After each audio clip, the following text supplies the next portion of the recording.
Yes. तो बच्चों हम लोग कल डिस्कशन कर रहे थे electrophiles and nucleophiles. Actually concept था बच्चों रिएजेंट बेस। ठीक है, रिएजेंट्स जो अटैकिंग रिएजेंट्स हैं, ठीक है, जिसको मैं थोड़ा जनरलाइज कर देता हूं। जैसे बच्चों यहाँ पे ए से आपका फॉर्म हुआ है बी। ठीक है, ए आपका यहाँ पे रिएक्टेंट है, बी आपका यहाँ पे प्रोडक्ट है। तो जब ए से बी का फॉर्मेशन हुआ बच्चों, है ना, तो यहाँ पे आपको एरो के ऊपर मान लेते हैं यहाँ पे सी लिखा है और यहाँ पे डी लिखा होगा। ठीक है, तो इन्हीं को समझने वाली बात है। इसमें जो एरो के ऊपर लिखा होता है ना, यहाँ बच्चों लिखे होते हैं रिएजेंट। ठीक है, रिएजेंट लिखे होते हैं। और रिएजेंट्स बच्चों बेसिकली दो पार्ट में होते हैं। ठीक है, पहला पार्ट हम लोगों ने डिस्कस किया था, first part is electrophile, first part is electrophile and second part is nucleophile. और इसके बाद बच्चों तीसरा पार्ट आता है इसका एमबी फाइल। तो एमबी फाइल हम लोग पढ़ेंगे इसके ऊपर भी।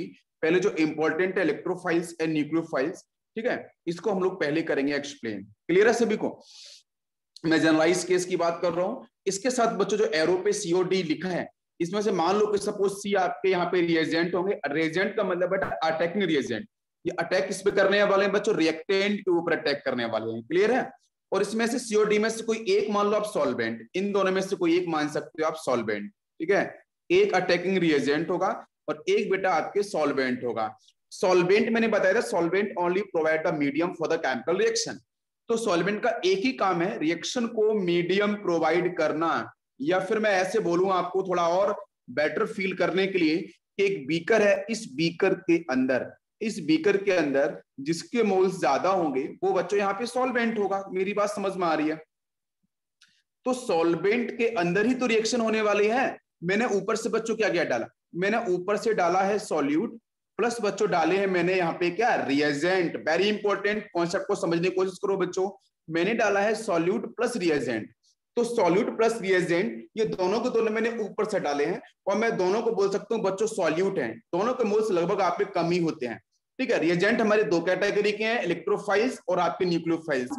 कैटेगरी स्पेशल कैटेगरी जिसको अपन बोलते हैं एमबी फाइल्स। ठीक है, इलेक्ट्रोफाइल्स का मतलब electron loving species, electron deficient, electron deficient जिसको हम लोगों ने कल डिस्कस किया था। और न्यूक्लियोफाइल का मतलब न्यूक्लियस लविंग स्पीसीज, मतलब इलेक्ट्रॉन रिच होते हैं।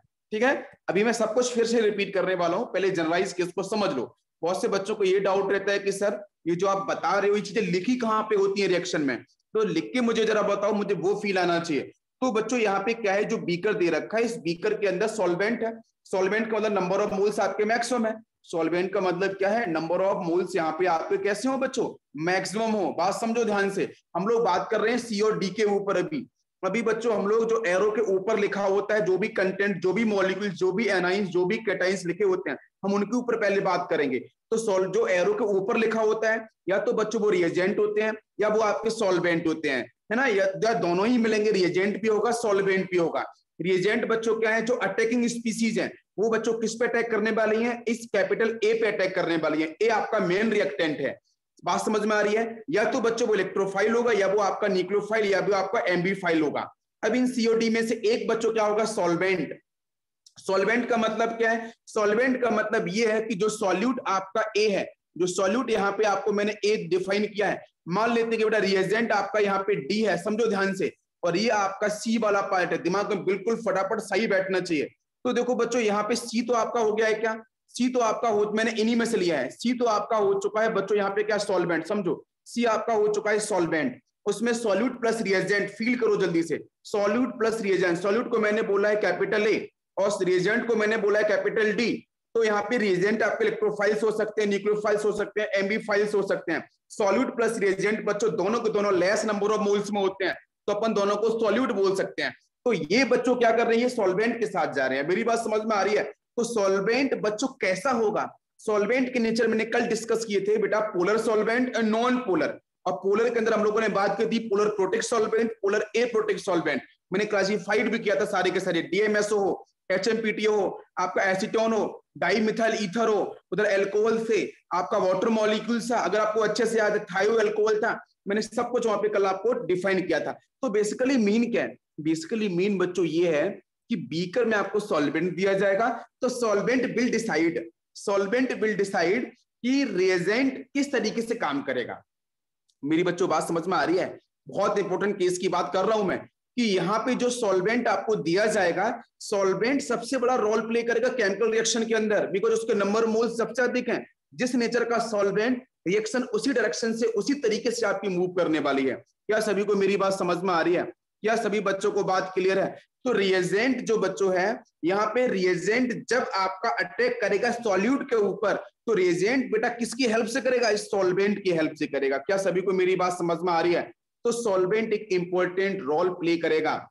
तो solvent only provide the medium, solvent only provide the direction. वो डायरेक्शन प्रोवाइड करेगा, रिएक्शन आपकी किस तरीके से मूव करने वाली है, कितनी स्टेप्स होने वाली है, कौन कौन से इंटरमीडिएट बनने वाले हैं, कौन सा प्रोडक्ट मेजर होगा, कौन सा प्रोडक्ट माइनर होगा, ये सब कुछ बच्चों डिसाइड करता है सॉल्वेंट। क्या सभी को मेरी बात समझ में आ रही है? क्या सभी बच्चों को बात यहां तक क्लियर है कि सॉल्वेंट कैपिटल ए क्या है, हमारा मेन रिएक्टेंट क्या है, सी और डी में आपके किस तरीके से काम करेंगे, ये बात समझ में आ रही है? और इन सब के ऊपर बच्चों जब पूरा प्रोसेस समझ में आ जाएगा तो बच्चों यहाँ पे बन जाएगा आपका बी। तो बात समझो, रिएक्शन को रटना नहीं है बच्चों, रटना तो बिल्कुल भी नहीं है, रटना नहीं है रिएक्शन को। रिएक्शन के स्टेप को समझना है कि सी क्या है, उसके साथ डी कैसा दिया गया है, सी कैसा रिएजेंट है, और आपका डी किस टाइप का आपका यहाँ पे सॉल्वेंट है, तो फिर उन दोनों के कॉम्बिनेशन से क्या बनेगा, क्या बनने के बाद वो ए के ऊपर कैसे अटैक करेगा, और कैसे अटैक करेगा तो जीओसी बर्न सब कुछ यूज होने वाली है,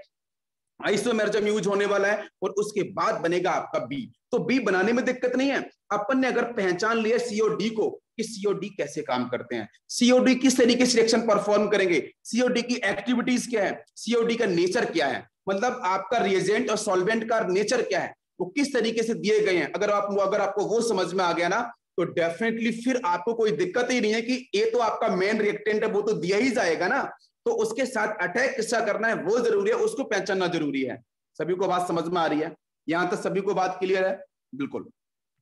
अब देखेंगे बच्चों हम लोग नेक्स्ट पॉइंट पे ध्यान देंगे सभी लोग। देखो हम लोग बच्चों जीओसी सेकंड की बात कर रहे थे बहुत ही अच्छे से, बिल्कुल जीओसी सेकंड की हम लोग बात कर रहे थे, जिसमें हम लोगों ने बेटा बात करी थी इलेक्ट्रोफाइल्स की तरफ।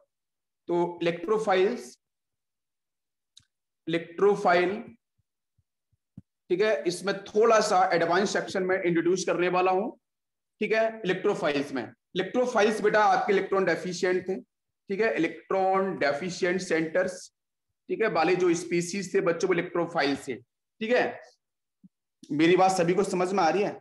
इलेक्ट्रोफाइल्स मतलब इलेक्ट्रॉन डेफिशिएंट स्पीसीज, क्लियर है बच्चों? ओके, अब इसमें पहली कैटेगरी, सबसे फर्स्ट कैटेगरी थोड़ा एडवांस सेक्शन पे लेता हूं। ठीक है, class first electrophiles. Class first कल तो मैंने जर्नलाइज किया था, आज मैं इसको समराइज करने वाला हूं। समझो, क्लास फर्स्ट के जो इलेक्ट्रोफाइल्स हैं, इलेक्ट्रोफाइल्स मतलब ई प्लस लिख लेते हैं अपन, ठीक है, ई प्लस इस तरीके से। क्लास फर्स्ट के जो हमारे इलेक्ट्रोफाइल्स हैं उसमें कौन कौन सी कैटेगरी बच्चों आती है, ध्यान दो। जितने भी आपके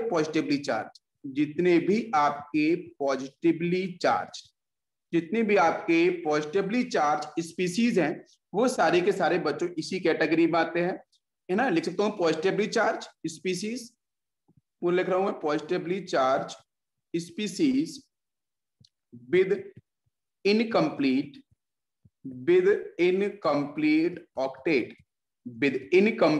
ऑक्टेट, ठीक है। जिसमें हम कुछ एग्जांपल ले सकते हैं बच्चों, जैसे आपका H+ आयन, जैसे आपका R+ एल्काइल बच्चों, R का नंबर ऑफ कार्बन, जैसे हेलोजन वाला पार्ट X+, ठीक है, जैसे आपका NO पार्ट, ठीक है, ये इंपॉर्टेंट है, जैसे आपका NO2+ part, very very very important. ये बच्चों जो इलेक्ट्रोफाइल्स मैंने लिखे हैं ये सारे के सारे बच्चों क्या हैं, आपके फर्स्ट कैटेगरी के इलेक्ट्रोफाइल्स हैं, जिनके पास पॉजिटिव चार्ज है बट ऑक्टेट आपके इनकम्प्लीट हैं, ठीक है। तो ये आपके फर्स्ट कैटेगरी के इलेक्ट्रोफाइल्स हैं। सभी लोग प्लीज ध्यान से समझ लो, ये फर्स्ट टाइप के हमारे इलेक्ट्रोफाइल्स हैं। यहां तक बच्चों क्लियर है? जल्दी से बताओ, सभी क्लियर हो रहा है? अगर मैं बहुत बार इस तरीके से बोलूं कि बच्चों एल्काइल पार्ट सिर्फ R लिखा हुआ है, ध्यान दो, अगर सिर्फ लिखा हुआ R का मतलब होता है एल्काइल पार्ट। क्या एल्काइल पार्ट आपका इलेक्ट्रोफाइल की तरह कभी बिहेव करेगा? क्या एल्काइल पार्ट कभी इलेक्ट्रोफाइल्स की तरह बिहेव करेगा? बच्चों यहाँ तो डेफिशिएंसी होती ही नहीं है ना, तो डेफिशिएंसी नहीं है, ठीक है, पूरा का पूरा आपको एल्काइल पार्ट डिफाइन होने वाला है, बिल्कुल रोहित। तो यहाँ पे इलेक्ट्रोफाइल्स की तरह बिल्कुल भी वर्क नहीं करने वाला है, ठीक है, इलेक्ट्रोफाइल्स की तरह आपका वर्क नहीं करेगा, बिकॉज ये बच्चों एक्सेप्ट नहीं कर सकता है, because it can not accept, ठीक है, can not accept electron pair. Electron pairs को ये एक्सेप्ट, बेटा इंपॉर्टेंट पॉइंट, इलेक्ट्रॉन पेयर को एक्सेप्ट नहीं कर पाएगा एल्काइल पार्ट। मेरी बात समझ में आ रही है? अगर बच्चों में लिखूं आर डॉट, समझो ध्यान से, आर डॉट, आर डॉट का मतलब क्या है? जैसे बच्चों लिखा है मैंने CH3 डॉट, बात समझो ध्यान से, क्या ये इलेक्ट्रोफाइल की तरह बिहेव करेगा? मैंने रेडिकल्स आपको डिस्कस किया था इनिशियली, होमोलिसिस और हाइड्रोलिसिस क्लीवेज में ऑफलाइन क्लास के अंदर। तो आपको पता है कि सर यहाँ पे 3 हाइड्रोजन है, 1 हाइड्रोजन, ठीक है, 2 हाइड्रोजन, 3 हाइड्रोजन, 1 यहाँ पे इलेक्ट्रॉन ये है। तो नाउ क्वेश्चन इज दिस कि बेटा ये आपको दे रखा है free radical, this is free radical. Radical का बेटा 1 इलेक्ट्रॉन यहाँ पे आपको दिख रहा है, होमोलिसिस क्लीवेज हुआ होगा, राइट?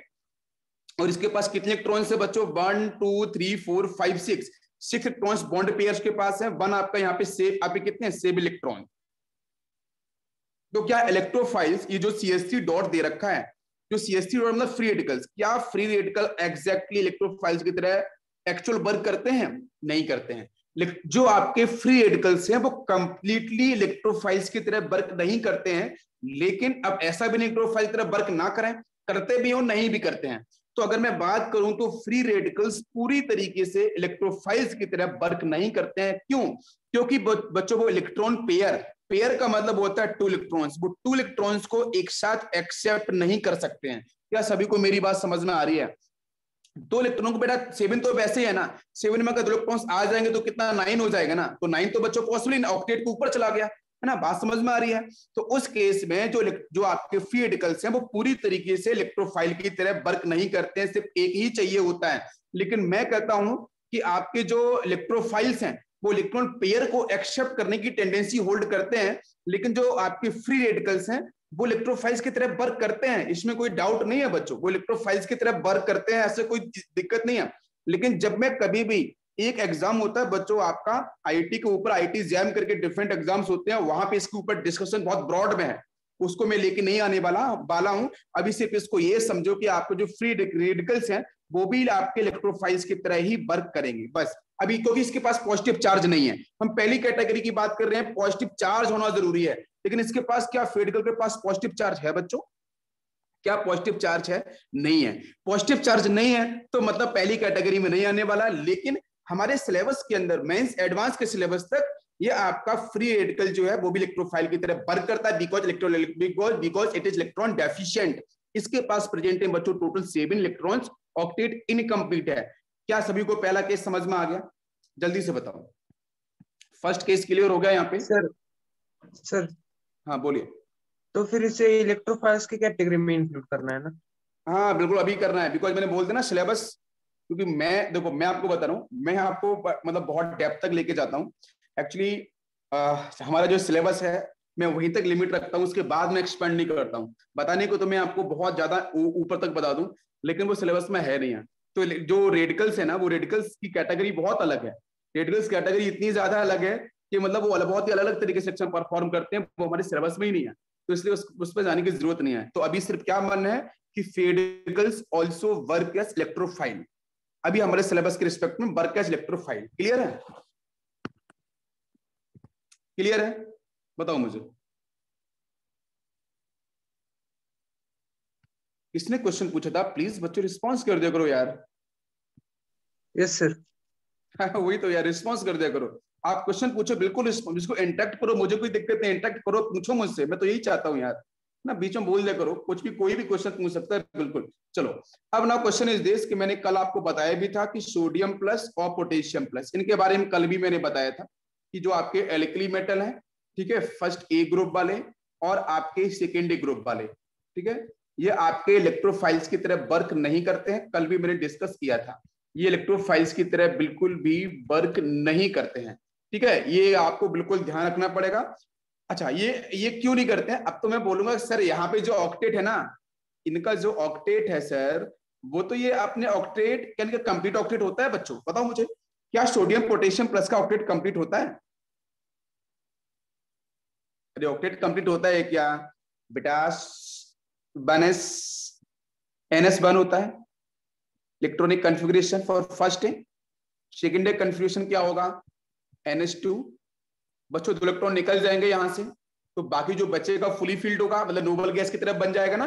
2 इलेक्ट्रॉन्स निकलने के बाद बिल्कुल नोबल गैस की तरह एक्वायर कर ले कन्फिग्रेशन। ये बन निकालने के बाद जस्ट बेटा एक ऊपर वाले पीरियड की नोबल गैस बन जाएगा।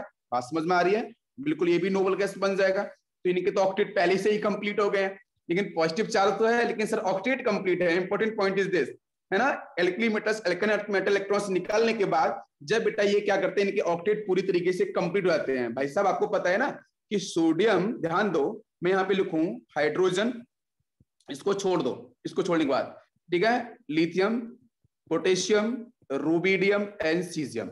ठीक है, ये आपका सेकेंड पीरियड है, थर्ड है, 4 है, 5 है, 6 है। कुछ बच्चों को पीरियड टेबल नहीं पता है, इसलिए बताना चाह रहा हूं मैं। ठीक है, उसके बाद बात करते हैं तो बच्चों यहाँ पे बेरिलियम, मैग्नीशियम, कैल्शियम, स्कॉन्शियम और बेरियम। आपको पता है पहले पीरियड के अंदर बच्चों कौन सी नोबल गैस आती है? Helium. Next is neon, next is argon, ठीक है, क्रिप्टॉन, ठीक है, जीनॉन, और लास्ट वन इज रेडॉन। तो अब ध्यान से देखना बच्चों, जैसे आपने लिथियम ने बेटा निकाला 1 इलेक्ट्रॉन, निकालने के बाद बच्चों वो कैसा भागेगा बताओ? 1 इलेक्ट्रॉन निकालने में सीधा हीलियम की तरह चला जाएगा।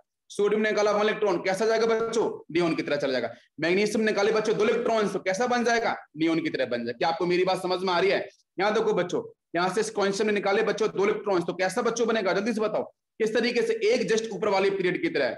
बिल्कुल सही। रूबिडियम ने निकाला बच्चों इलेक्ट्रॉन्स, बताओ एक जस्ट ऊपर वाले पीरियड की तरह बन जाएगा, नोबल गैस की तरह। क्या आपको मेरी बात समझ में आ रही है? तो ऑक्टेट इनके कंप्लीट है, ऑक्टेट इनके कंप्लीट है। तो कंप्लीट ऑक्टेट होने की वजह से पॉजिटिव चार्ज है, बट ऑक्टेट कंप्लीट होने की वजह से ये बच्चों आपके इलेक्ट्रोफाइल्स की तरह वर्क कभी भी नहीं करते हैं। क्या सभी को मेरी बात समझ में आ रही है? Reason is clear. रीजन समझना बहुत जरूरी है, रीजन समझना बहुत जरूरी है सभी बच्चों को। यहां तक सभी को समझ में आ रहा है? सभी को समझ में आ रहा है? परफेक्ट, बिल्कुल। तो फर्स्ट कैटेगरी सभी क्लियर हो चुकी है। चलो बेटा, किसी का माइक कौन है? ओहो, प्लीज चीजों को समझो बच्चों, ठीक है। राजनंदन प्लीज, है ना, माइक अपना बंद करो बेटा। चलो, इसके बाद बच्चों हम बात करेंगे class second. Class second electrophile. देखो आज मैं समराइज कर रहा हूं, कल तो मैंने आपको जनरलाइज किया था चीजों के ऊपर। तो क्लास फर्स्ट आपको समझ में आ गया होगा। जो बच्चे लेट से जुड़े हैं, ठीक है, वो एक बार देख लेंगे लेक्चर्स को, लेक्चर रिकॉर्ड भी हो रहा है। क्लास सेकेंड के इलेक्ट्रोफाइल्स की बच्चों बात करते हैं तो ये कैसे होते हैं? न्यूट्रल। कैसे होते हैं? न्यूट्रल। सेकेंड बच्चों बात करते हैं कि अगर ये न्यूट्रल होते हैं, और न्यूट्रल होने के बाद भी बच्चों इनके जो ऑक्टेट हैं, इनके जो ऑक्टेट हैं वो रहते हैं बच्चों इनकम्प्लीट। ऑक्टेट कैसे रहते हैं? इनकम्प्लीट। पहला वाला केस क्या था बच्चों? पॉजिटिव चार्ज होना चाहिए, ऑक्टेट इनकम्प्लीट। सेकेंड वाले में आपके न्यूट्रल और आपका ऑक्टेट इनकम्प्लीट। जैसे example is very important like AlCl3, ठीक है, जितने भी मैंने बोले थे लिबिस एसिड, है ना। एसिड का मतलब, ए का मतलब एक्सेप्टर और लॉन पीएच और नेगेटिव चार्ज, उनको बोलते हैं Lewis acid. It is a theory, ठीक है, एसिड बेस्ड थ्योरी से बड़ा आता है, ये मॉडर्न थ्योरी है। AlCl3 हो गया। मैं आपसे और यहाँ पे दे सकता हूँ, जैसे बच्चों BH3 बोरेन हो गया, ठीक है। इसके बाद आपका BCl3 हो गया, ठीक है, जैसे आपका BF3 हो गया, ठीक है। अब यहीं से एक मैं क्वेश्चन पूछ लेता हूँ कि आप जरा ना मुझे बताना कि बैक बॉन्डिंग तो मेरे बाकी उधर चैप्टर्स में लेक्चर में पढ़ाई है, जो बाकी और बैचेज हैं, ठीक है, BH3 बोरेन और BX3, इन दोनों में से बेटा जनरली आपकी बैक बॉन्डिंग कहाँ पे स्ट्रांग होती है? बैक बॉन्डिंग बच्चों क्यों होती है ये भी समझ लो। बैक बॉन्डिंग बच्चों वहां पे होती है, बैक बॉन्डिंग मतलब पीछे की तरफ से बॉन्डिंग होना, ठीक है। कैसे होगी समझो ध्यान से। जहां पे सेंट्रल एलिमेंट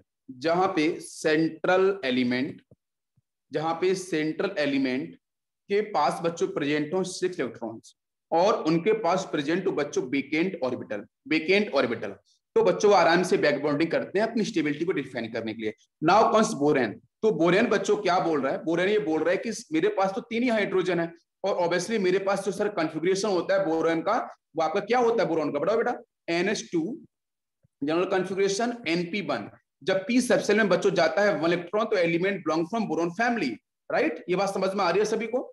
तो बच्चों यहाँ पे देखो NH2 का मतलब बेटा 2 इलेक्ट्रॉन ये हो गए। NP1 p बच्चों 3 होते हैं, 1 इलेक्ट्रॉन यहाँ पे आ गया, this is ground state configuration. इसके बाद बच्चों 1 इलेक्ट्रॉन यहाँ से यहाँ जंप करेगा बिकॉज ऑफ एक्साइटेशन।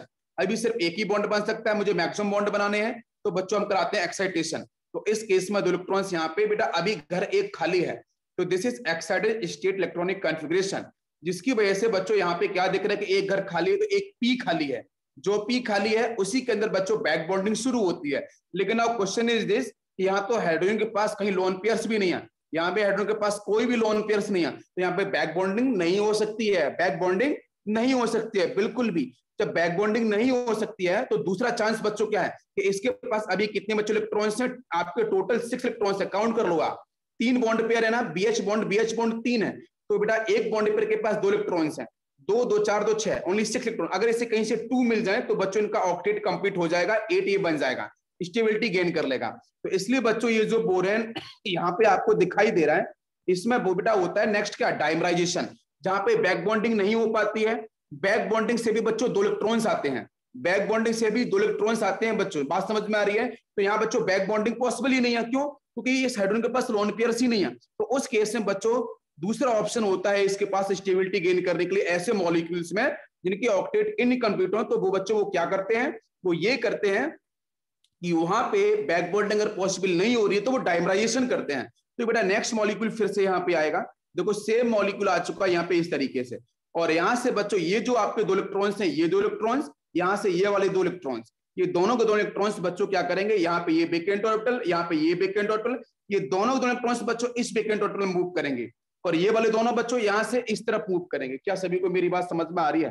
क्या सभी बच्चों को मेरी बात समझ में आ रही है? जैसे बच्चे 2 इलेक्ट्रॉन से इधर से इधर मूव किए, वो 2 इलेक्ट्रॉन से इधर से इधर मूव किए, तो बच्चों एक बॉन्ड बनेगा जिसको बोलते हैं बनाना बॉन्ड, उसी को हम बोलते हैं बनाना बॉन्ड। ये बेटा मैं इनऑर्गेनिक केमिस्ट्री डिस्कस कर रहा हूँ थोड़ी सी बताने के लिए, क्योंकि यहाँ पे आपके लेविस एसिड कैरेक्टर को डिफाइन करना है मुझे, ठीक है। तो यहाँ पे बनाना बॉन्ड के थ्रू बच्चों यहाँ पे क्या होगा, मॉलिक्यूल्स बनेगा। और ये बनाना बॉन्ड बच्चों कैसा होता है उसको थोड़ा सा मैं आपको एक आइडिया दे देता हूँ। यहाँ पे लोग तो देखो बच्चों, ये बोरोन हो गया, इसके पास ये 2 हाइड्रोजन हो गए, यहाँ पे बोरोन हो गया, हाइड्रोजन एंड हाइड्रोजन, ठीक है। और यहाँ पे एक हाइड्रोजन बच्चों यहाँ होगा, एक हाइड्रोजन यहाँ पे होगा।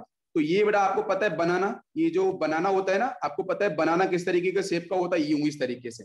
तो ऊपर से देखो बच्चों, यहाँ पे आपके जो लोब्स मिलेंगे वो लोब्स कुछ इस तरीके से मिलेंगे। देखो यहाँ पे ये इस तरीके से आएगा और ये इस तरीके से, ठीक है, और ये इस तरीके से आके इस तरीके से, तो ऊपर नीचे बच्चों बनाना बन जाता है। तो बनाना बॉन्ड की कैटेगरी यहाँ पे डेवलप हो जाती है, जिसकी वजह से बच्चों इलेक्ट्रॉन्स इधर से आए तो वो स्टेबल हो गया, इलेक्ट्रॉन्स अब इधर से इधर इस मॉलिक्यूल पे गए, बोरोन बोरोन पे, तो बेटा उसकी स्टेबिलिटी हो गई। तो इसलिए यहाँ पे बेटा बन जाता है B2S6। क्या सभी को मेरी बात समझ में आई? B2S6 is more stable as compare to BH3। BH3 आपका क्या है, मोनोमर है, और B2S6 आपका क्या है बच्चों, डाइमर है, इट इज मोर स्टेबल। यहां तक सभी को बात क्लियर हो गई है? जल्दी से बताओ, यहां तक सभी बच्चों को बात क्लियर? बनाना बॉन्ड समझ में आया? मैं आपको इनऑर्गेनिक केमिस्ट्री में पढ़ाऊंगा, लेकिन बच्चों इनऑर्गेनिक केमिस्ट्री के जो लेक्चर्स हैं बराबर पीसीएमबी और नीट बैच में चल रहे हैं, तो आप लोग वहां से भी देख सकते हो, वहां से भी पढ़ सकते हो। ऐसा नहीं है कि आपको लेक्चर नहीं मिलते हैं, आपको केमिकल बॉन्डिंग के लेक्चर मिलते हैं, ठीक है। मैं देखो सारे बैच को बोलता हूँ, केमिकल बॉन्डिंग के लेक्चर दे रहा हूँ आपको, इनऑर्गेनिक आपको नाइट्रोजन फैमिली के लेक्चर दे रहा हूँ, पी ब्लॉक के लेक्चर्स दे रहा हूँ आपको, जो और अदर बैचेज हैं उनको मैं ऑर्गेनिक केमिस्ट्री के लेक्चर दे रहा हूँ। इससे बड़ी बात क्या हो सकती है? सारी चीजें आपको बराबर टाइम से मिल रही है, लेकिन बहुत सारे बच्चे देखते नहीं है, ये मुझे थोड़ा सा अच्छा नहीं लगता है, रिस्पॉन्स नहीं करते हैं सही। तो अब हम बात करेंगे बच्चों यहाँ पे BH3 पे। तो BH3 समझ में आ गया। तो अब बेटा BH3 बात करते हैं। तो BH3 में क्या है, हम सेकेंड टाइप की बात कर रहे हैं। तो सेकेंड टाइप में मैंने यहाँ पे लिखा था आपका BH3, इधर लिखा था मैंने BX3। तो BX3 बेटा X का मतलब हेलोजन है, और हेलोजन का मतलब बच्चों यहाँ पे ले लेते हैं पहला केस आपका BF3। तो BF3 में तो कोई दिक्कत ही नहीं है, क्यों? क्योंकि ये जो बोरॉन है उसके पास बच्चों 3 फ्लोरीन है, और फ्लोरीन तो बेटा हाइड्रोजन की तरह होता नहीं है, इसके पास बच्चों 3 लोन पेयर्स हैं। कितने लोन पेयर्स हैं? 3 लोन पेयर्स हैं। बिल्कुल Rohit, perfect answer. 3 lone pairs आपको यहाँ पे दिख रहे हैं। तो बेटा हाइड्रोजन के पास वो लोन पेयर थे नहीं, वो डेफिशिएंट था, कोई दिक्कत ही नहीं है। अब देखो यहाँ से, तो बेटा ये लोन, इसके पास एक वेकेंट घर है। तो आपको बेटा पता है रेजोनेंस, हम लोगों ने रेजोनेंस पढ़ा था। रेजोनेंस बच्चों पता है, कंजुगेशन पता है सभी को, कंजुगेशन हो रहा है। अनन्या बेटा ध्यान से समझो क्या हो रहा है। फ्लोरीन के पास बच्चों इलेक्ट्रॉन रिच है, ऑक्टेट कंप्लीट है, सामने बेटा बोरोन के पास वेकेंट ऑर्बिटल है। तो एक मैंने केस पढ़ाया था कंजुगेशन सिस्टम के अंदर, याद करो, electron rich, then single bond, then vacant orbital. Resonance है कि नहीं? रेजोनेंस है कि नहीं? जल्दी से बताओ मुझे, अनन्या, अमूल्य, सभी लोग, क्या रेजोनेंस है बेटा? बिल्कुल। ये देखो फ्लोरीन इलेक्ट्रॉन रिच है, ये फ्लोरीन इलेक्ट्रॉन रिच है, ये फ्लोरीन इलेक्ट्रॉन रिच है। तो बच्चों लोन पेयर्स को बेटा फटाफट से मूव कराएगा, दोनों इलेक्ट्रॉन्स को एक साथ मूव करेगा टुवर्ड्स वेकेंट ऑर्बिटल। जब वेकेंट ऑर्बिटल के अंदर बच्चों मूव कर जाएगा तो यहाँ से क्या होगा, यहाँ से इसको बेटा हम लोग क्या बोलेंगे, इसको बनाना बॉन्ड नहीं बोलेंगे, इसको हम लोग क्या बोलेंगे, back bonding, perfectly back bonding हो जाएगी। तो बैक बॉन्डिंग जब बच्चों होगी तो एक फ्लोरीन यहाँ पे है, दो फ्लोरीन आपके यहाँ पे है, तो पहले मान लेते हैं, नंबरिंग कर लेते हैं, ये 1 है, ये 2 है, या आपका 3 है। तो तीनों के तीनों फ्लोरीन बच्चों बराबर नंबर में, बराबर एक्सटेंट में, बराबर परसेंटेज में इस वेकेंट ऑर्बिटल में, पहले इधर से लोन पेयर आएगा, है ना, फिर यहां से लोन पेयर चलेंगे, सारे के सारे लोन पेयर आपके मूव करते रहेंगे। लेकिन आपको पता होना चाहिए ना कि जब एक लोन पेयर चलेगा ना तो दो क्या होंगे, लोकलाइज्ड। क्या सभी को पता है, रेजोनेंस में बताया था ना, जब एक चलता है तो बाकी सारे के सारे लोकलाइज्ड, एक डीलोकलाइज्ड तो सबके सब डीलोकलाइज्ड। ये इंपॉर्टेंट सीन है।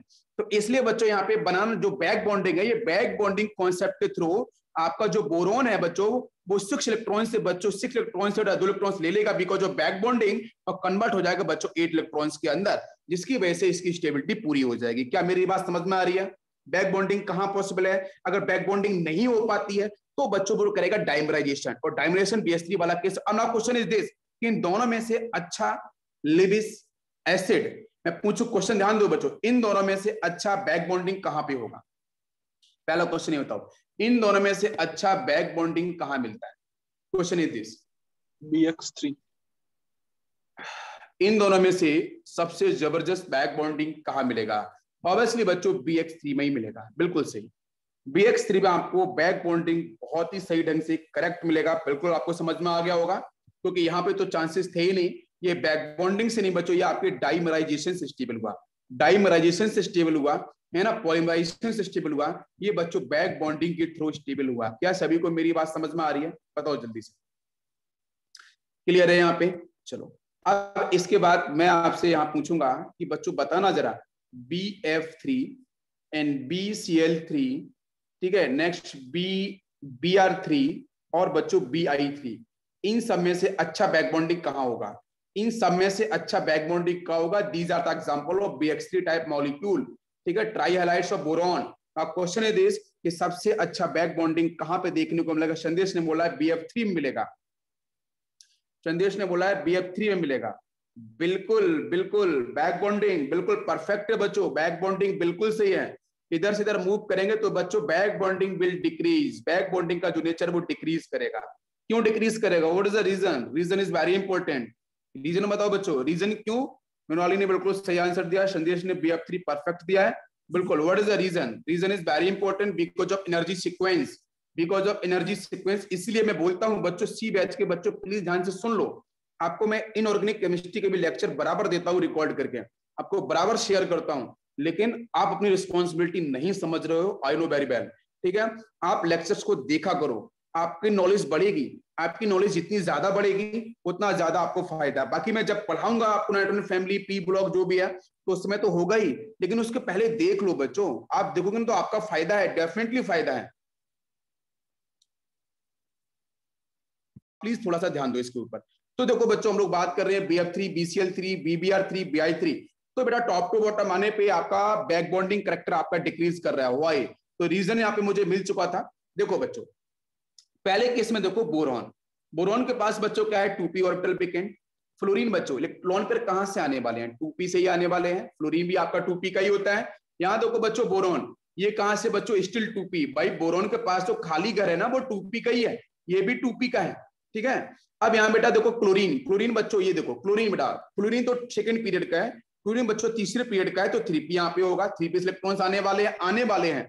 ब्रोमीन बच्चों यहाँ से 4p से आने वाले हैं, यहाँ पे आपके 5p से आने वाले हैं। आप मुझे बताना है बच्चों, यहाँ पे मैं बिल्डिंग की लेयर बनाता हूँ, ठीक है, 1 2 3 4 एंड 5, और 2p बच्चों 1 2 बेटा यहाँ पे रहा, ठीक है। इस तरीके से अपन कर लेते हैं। चलो देखो बच्चों, ये तो आपका रहा बोरॉन, ठीक है, बोरॉन का बेटा घर यहाँ पे है, बोरॉन का घर यहाँ पे है जो खाली घर है, ठीक है। अब यहाँ देखो, यहाँ से बेटा फ्लोरीन का है ये घर, इसके पास 2 इलेक्ट्रॉन्स यहाँ पे आपको दिख रहे हैं, इसके पास देखो यहाँ पे 2 इलेक्ट्रॉन्स दिख रहे हैं, लॉन पेयर्स वाले बच्चों हम बात कर रहे हैं, ठीक है। यहाँ देखो ये फ्लोरीन है, ये क्लोरीन है, ये ब्रोमीन है, ये आयोडीन है, ठीक है। इसके पास देखो 2 इलेक्ट्रॉन्स यहाँ पे, 2 इलेक्ट्रॉन्स बता ये लॉन पेयर्स वाले हैं। अब मुझे बताओ, ठीक है, यहाँ से जंप करेगा, बिल्कुल आराम से जंप कर जाए, कोई एनर्जी में दिक्कत नहीं होने वाली, बिकॉज यहाँ पे एनर्जी लगभग बच्चों बराबर है, ठीक है। सेकंड देखो यहाँ से, इसके देखो यहाँ से अगर ये जंप करेगा इसका पैर टूट सकता है, यहाँ से जंप करेगा इसका हाथ पैर सब कुछ टूट सकता है, यहाँ से जंप करेगा तो सब कुछ टूट जाएगा। क्या आपको मेरी बात समझ में आ रही है? तो एनर्जी डिफरेंस कहाँ पे मिल रहा है, एनर्जी डिफरेंस कहाँ पे मिल रहा है वो भी समझो बच्चों ध्यान से। क्लोरीन की बात करते हैं तो बच्चों 2p आता है, क्या समझ में आ रहा है? ठीक है, क्लोरीन की बच्चों बात करते हैं, क्लोरीन वाले केस में क्या आएगा, 3p आएगा, नेक्स्ट में बेटा आपका 4p आएगा, नेक्स्ट में आपका 5p आएगा। Now we will calculate the energy. Boron के अंदर तो बच्चों 2p ही आता है, एनर्जी बेटा n+r रूल से निकालते हैं। तो n बच्चों यहाँ पे क्या है, n का मतलब प्रिंसिपल क्वांटम नंबर, n की वैल्यू बच्चों 2 है, यहाँ पे n+l, l is the azimuthal quantum number. l की वैल्यू बच्चों आपके p के लिए कितनी होती है, 1 होती है, s के लिए 0 होती है। Answer will be 3 unit energy for the 2p। अब यहाँ पे काउंट करो, यहाँ पे 3 यूनिट हो जाएगी, यहाँ कितनी होगी बच्चों 4 यूनिट होगी, यहाँ पे कितनी होगी 5 यूनिट, यहाँ पे कितनी 6 यूनिट। तो देखो एनर्जी का डिफरेंस कहाँ पे ज्यादा हो रहा है, जहां पे एनर्जी का डिफरेंस बच्चों होता जाएगा वहां पे आपका जो ओवरलैपिंग है, जो डोनेट करने की टेंडेंसी है वो आपकी डिक्रीज होती जाएगी। क्या सभी को मेरी बात समझ में आ रही है?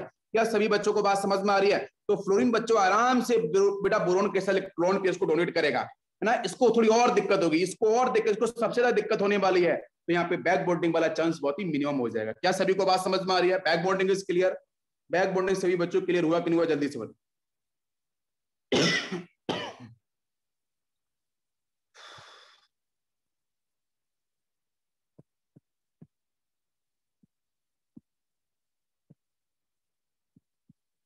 यस, नेक्स्ट बच्चों हम बात करेंगे क्लास थर्ड कैटेगरी के जो इलेक्ट्रोफाइल्स हैं उन पे हम लोग चल रहे हैं। यस बिल्कुल, क्लास थर्ड के जो बच्चों हमारे इलेक्ट्रोफाइल्स हैं वो कैसे है बच्चों, न्यूट्रल, ठीक है, प्लस मैं यहां पे लिख सकता हूं complete neutral and complete octet, but important point is expansion, ठीक है, एक्सपेंडेबल बैलेंस सेल, ये इंपॉर्टेंट है। तीसरी देखो, पहली कैटेगरी बच्चों क्या थी, रिवाइज करो मेरे साथ। पहली कैटेगरी क्या थी, जल्दी से बोलो, पहली कैटेगरी क्या थी? पहली कैटेगरी थी बच्चों जहां पे आपके पॉजिटिव चार्ज, ऑक्टेट इनकम्प्लीट थे। सेकेंड कैटेगरी क्या हम लोगों ने पढ़ी, लिविस एसिड वाले सारे के सारे, ठीक है, पॉजिटिव चार्ज नहीं है, ठीक है, पॉजिटिव चार्ज नहीं है, ऑक्टेट इनकम्प्लीट है। तीसरी कैटेगरी बच्चों हम लोगों ने क्या पढ़ी है, न्यूट्रल है, ऑक्टेट कंप्लीट है भाई साहब, लेकिन ऑक्टेट बच्चों एक्सपेंड कर रहे हैं। यहाँ पे ऑर्बिटल बच्चों बैलेंस सेल क्या है, एक्सपेंडेबल है, एक्सपांड कर रही है। मेरी बात सभी को समझ में आ रही है, एक्सपांड कर रही है, थर्ड कैटेगरी। तो तीसरी कैटेगरी में बच्चों एग्जांपल लेते हैं, जैसे PCl5 वेल नोन। PCl5 में अगर बच्चों एक क्लोरीन अगर ऐड में कराता हूं Cl-, it is a nucleophile. अगर हम एक Cl- बच्चों में ऐड कराऊं तो व्हाट इज द आंसर, ये बच्चों बिल्कुल बनेगा PCl6-, करेक्ट आंसर है PCl6-, बिल्कुल बनेगा, कोई इश्यू नहीं है। बिकॉज बच्चों यहाँ पे आपका वेकेंट ऑर्बिटल नहीं है, यहाँ पे ऑर्बिटल्स हमारे एक्सपेंड कर रहे होते हैं, बिकॉज यहाँ पे डी की इंट्रोड्यूशन हो जाता है। मुझे बताओ बच्चों, आपका फॉस्फोरस कहां से बिलोंग करता है, नाइट्रोजन फैमिली से। फॉस्फोरस बच्चों तीसरे पीरियड का एलिमेंट है, 3D यहाँ पे 0 आएगा, और 3D 0 होने का मतलब बच्चों एक्सपेंशन हो जाएगा, एक्सपेंशन होगा कि नहीं होगा। और वैसे भी आप देखो PCl5 में 10 इलेक्ट्रॉन्स हैं, 10 होने का मतलब ये एक्सपेंशन, जिसकी वजह से हाँ बिल्कुल 3D 0, जिसकी वजह से आपका PCl6- में कन्वर्ट हो जाएगा, बिल्कुल सही, बिकॉज ऑफ एक्सपेंशन। तो PCl5 is also work as electrophile, very very very very important. क्या सभी को समझ में आया? नेक्स्ट बच्चों ZnCl2 में लिखूं, ZnCl2 के सामने अगर बच्चों मैंने लिखा यहाँ पे suppose Cl-, what is answer, हम यहाँ पे 2 Cl भी जोड़ सकते हैं, ऐसा कुछ इश्यू नहीं है, 2 Cl भी हम लोग जोड़ सकते हैं, क्योंकि ये zinc belong from D block 3D series, तो यहाँ तो D आपको मिलता ही है, तो ये ZnCl4-2 भी बन जाएगा, ऐसा कुछ नहीं है, दिस इज ऑल्सो करेक्ट। तो ZnCl2 वर्क एज इलेक्ट्रोफाइल, ठीक है। जिन लोगों ने D ब्लॉक के बारे में थोड़ी इन्फॉर्मेशन नहीं है तो प्लीज बच्चों मेरे लेक्चर देख सकते हो, आपको सभी को समझ में आएगा, मैंने बाकी बैचेस में पढ़ाया है, ठीक है। एक बच्चों बात ध्यान रखना है, मैं नीट नहीं पढ़ाता, मैं जेई मेंस नहीं पढ़ाता, मैं जेई एडवांस नहीं पढ़ाता, मैं पढ़ाता हूं कॉन्सेप्ट, दिस इज इंपॉर्टेंट, मैं पढ़ाता हूं कॉन्सेप्ट। आपको बाकी सारे टीचर्स क्या पढ़ाते हैं, JEE mains, JEE advance, NCERT या अदर बुक्स, मैं पढ़ाता हूं कॉन्सेप्ट। ये बात समझ लो, दिमाग में बिठा लो, मैंने कहीं कोई चैप्टर डिस्कस नहीं किया है, लेकिन क्वेश्चन मैं सारे करवा दूंगा आपसे, ये बात याद रखना। तो कॉन्सेप्ट जितने स्ट्रांग होंगे भाई साहब, मेंस हो, एडवांस हो, नीट हो, क्या हो, सारे एग्जाम सारी क्वेश्चन सॉल्व होने वाले हैं भाई साहब, बस कॉन्सेप्ट स्ट्रांग होना चाहिए। कॉन्सेप्ट में अगर कमजोरी हो जाएगी तो क्वेश्चन नहीं हिलेंगे, आपकी रैंक नहीं बनने वाली। This is very important. Qualify कर सकते हो, ये रैंक नहीं बना सकते। रैंकर्स वही बनते हैं जिनके कॉन्सेप्ट स्ट्रांग होते हैं। This is very very very important. तो बच्चों एसेंशियल फॉर अगर मैं बात करूं तो टिन बेटा यहाँ पे भी ये अगर 2 Cl माइनस को आराम से एक्सेप्ट करता है और बच्चों कन्वर्ट होता है SnCl6 - 2 के अंदर, 6 है ना, -2 के अंदर। नेक्स्ट अगर मैं आपसे बोलूं FeCl3 very non well non compound, अगर इसके सामने बच्चों आते हैं सपोज 1 Cl माइनस तो उसको भी एक्सेप्ट करेगा। फिडल क्राफ्ट वगैरह में आती है बहुत सारी बेटा ये, तो यहाँ पे आपका क्या हो जाएगा, ये बन जाएगा FeCl4-1 आयन। ठीक है, बिल्कुल परफेक्ट संदेश, बिल्कुल ग्रेट। मुझे अच्छा लगता है जब बच्चे बराबर साथ में रिप्लाई करते हैं। नेक्स्ट है आपका PbCl4। अगर PbCl2 ले लेते हैं, इसके साथ बच्चों मैंने ऐड कराई है 2 इलेक्ट्रॉन्स, दो मैंने Cl ऐड करा दिए हैं, 2 Cl माइनस, तो बच्चों ये आपका बन जाएगा PbCl4-2। इसी तरीके से मैं एंटीमनी को भी ले सकता हूं, जैसे बच्चों लगाया मैंने SbCl5। ठीक है, तो ये भी बच्चों मैं यहाँ पे अगर जोड़ूं 1 Cl माइनस न्यूक्लियोफाइल का एडिशन करूं मैं, अटैक हो रहा है, तो बच्चों ये बन जाएगा SbCl6 minus. This is also correct. तो मैं क्या बताने की कोशिश कर रहा हूं, थर्ड कैटेगरी के अंदर ऑक्टेट, कंप्लीट, न्यूट्रल, लेकिन एक्सपेंशन हो रहा है। एक्सपेंशन पी का हो रहा है, पी सबसेल का, पी ऑर्बिटल्स का और डी ऑर्बिटल्स का। तो एक्सपेंशन होने की वजह से ये मॉलिक्यूल्स बच्चों कैसे वर्क कर रहे हैं, इनके बाहर कुछ नहीं मिलेगा, इनके बाहर कुछ नहीं मिलेगा। तो ये मॉलिक्यूल्स बच्चों कैसे बिहेव करते हैं इलेक्ट्रोफाइल्स की तरीके से। सबको समझ में आ रहा है? सबको समझ में आ रहा है? जल्दी से बताओ। डेफिनेटली। नेक्स्ट बच्चों हम बात करेंगे क्लास 4। क्लास फोर्थ इलेक्ट्रोफाइल्स की अगर हम बात करते हैं, बस बच्चे सोच रहे होंगे कि सर इतना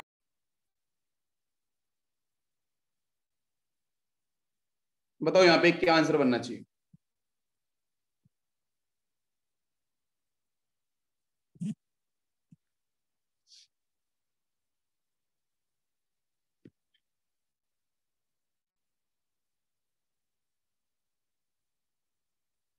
ये शविष्कार बताओ भाई।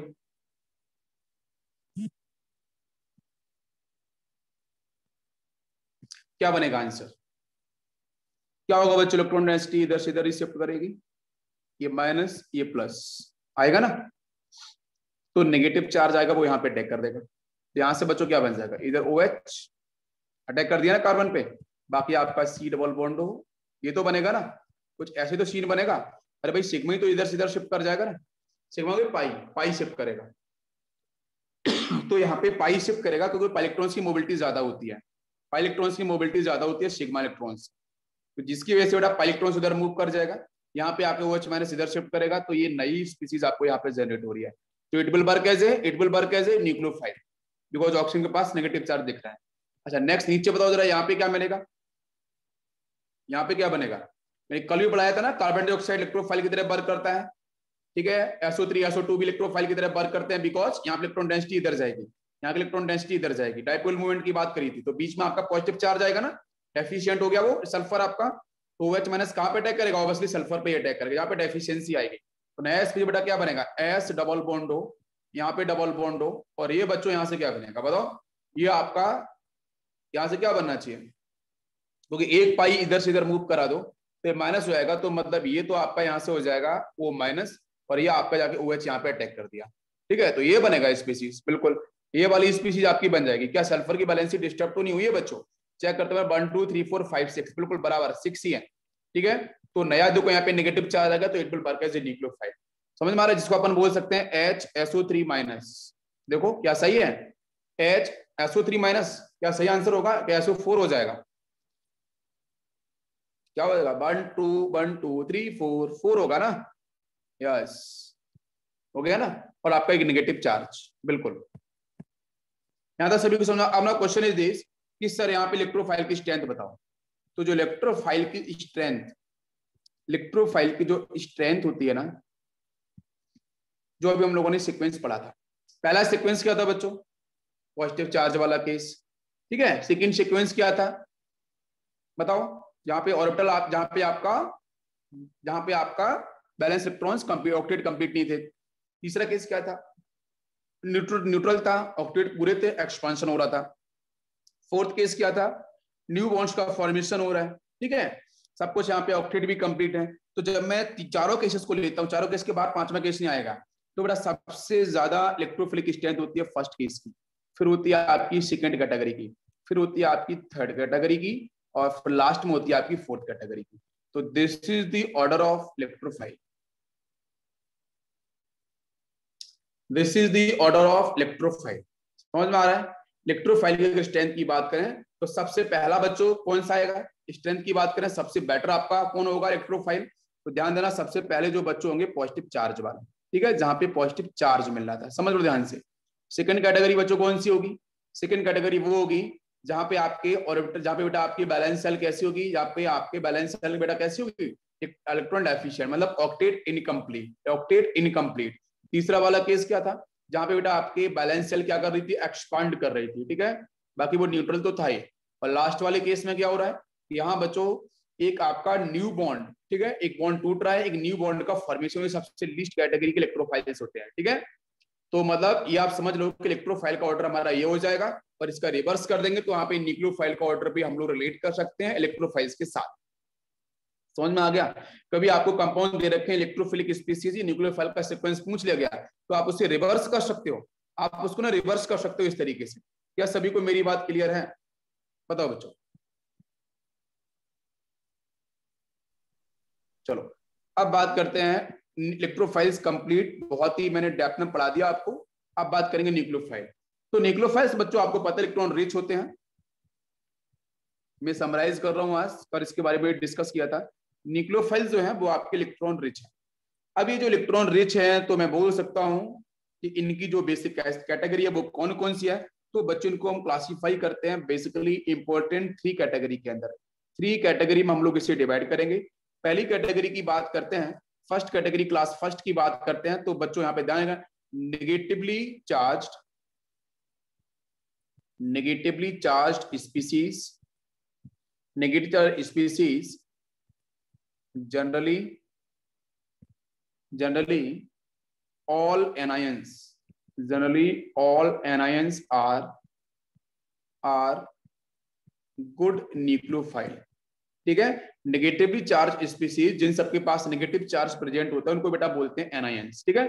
तो वो सारे के सारे आपके गुड न्यूक्लियोफाइल्स कैटेगरी में आते हैं। Like example is H-, last में आईडी आएगा, ठीक है, सबके लास्ट में आईडी आएगा, ठीक है, हाइड्राइड, हाइड्रोक्साइड, ठीक है। HS- बेटा व्हाट इज HS-? बताओ HS- क्या होगा? हाइड्रोजन सल्फाइड है ना, हाइड्रोजन सल्फाइड होगा ना, हाइड्रोजन सल्फाइड होगा, हाइड्रोजन सल्फाइड तो H2S होता है ना, H2S गैस, क्या होगा इसका नाम? HS-। नेक्स्ट बच्चों R-, नेक्स्ट S-2, ठीक है, वही H2S। H2S से निकला जब वन हाइड्रोजन, एक हाइड्रोजन, तो बच्चों यहां से बन गया HS-, H+ की फॉर्म बाहर निकला, फिर से निकल गया बच्चों एक H+ आयन, तो बन गया सल्फर पे -2 आयन, ठीक है, यस, ठीक है। बाइसल्फाइड, ये बाइसल्फाइड है, ये आपका सल्फाइड है, सल्फाइड आयन, हाँ संदेश, बिल्कुल बाइसल्फाइड पढ़ा, आपको तो पढ़ा चुका हूं है ना। HS- इज बाइसल्फाइड, जैसे बोलते हैं ना, बाई का मतलब हाइड्रोजन, या बोलो इसे हाइड्रोजन सल्फाइड बोलो या इसे बाइसल्फाइड बोलो, बाइसल्फाइड इज बेटर, ठीक है। और नेक्स्ट इसको हम मोनोसल्फाइड के नाम, मोनो हाइड्रोजन सल्फाइड के नाम से भी कॉल कर सकते हैं। यहाँ पे आपका सल्फाइड आयन हो गया, ठीक है, सल्फर -2 सल्फाइड आयन। नेक्स्ट मैं बात करूं एसिटेट आयन, CH3COO-। मैं बात करूं बच्चों ऑक्सलेट, C2O4-2, ये होता है ना H2C2O4, H2C2O4, H2CO2 oxalic acid होता है ना, यहाँ पे 2 वाटर मॉलिक्यूल क्रिस्टलाइजेशन होते हैं, तो बच्चों इसको बाहर निकाल दो, उससे मतलब है नहीं, आपको C2O4-2 आयन, ठीक है। इसके बाद आप पे N3-1, what N3-1, what is this? Anyone can explain? and N-3 दोनों में क्या अंतर है, दोनों को नाम क्या होगा बताओ बच्चों? N-3 is azide ion, this is azide ion, ठीक है, और N पे -3 है तो नाइट्राइड आयन, यहां से बनता है अमोनिया, नाइट्राइड आयन, ठीक है, नाइट्राइड है या आपका एजाइड है। समझ में आ रहा है सभी को? बताओ जल्दी से। और भी एग्जांपल ले सकते हैं जो इंपॉर्टेंट है, जैसे बच्चों NO2-1, ठीक है, जैसे आपका NO3-1, जैसे आपका हेलोजन पे X-1, ये कुछ इंपॉर्टेंट कैटेगरी मैंने लिखा दिया, रिपीट कर लो। X-1, OH-1, HS-1, R-1, sulphur पे -2 charge, CH3 minus ion, C2O4-2 ion, आपका NO2 minus ion, NO3 minus ion और X माइनस आयन, जहां जहां पे नेगेटिव चार्ज प्रेजेंट है वो सारे के सारे स्पीशीज बच्चों क्या होंगे, मतलब जबरदस्त स्ट्रॉन्ग आपके न्यूक्लियोफाइल्स कैटेगरी में मिलेंगे। सभी को समझ में आ रहा है? पहला केस क्लियर हो गया, फर्स्ट केस क्लियर सभी को। चलो अब बात करेंगे हम लोग second case.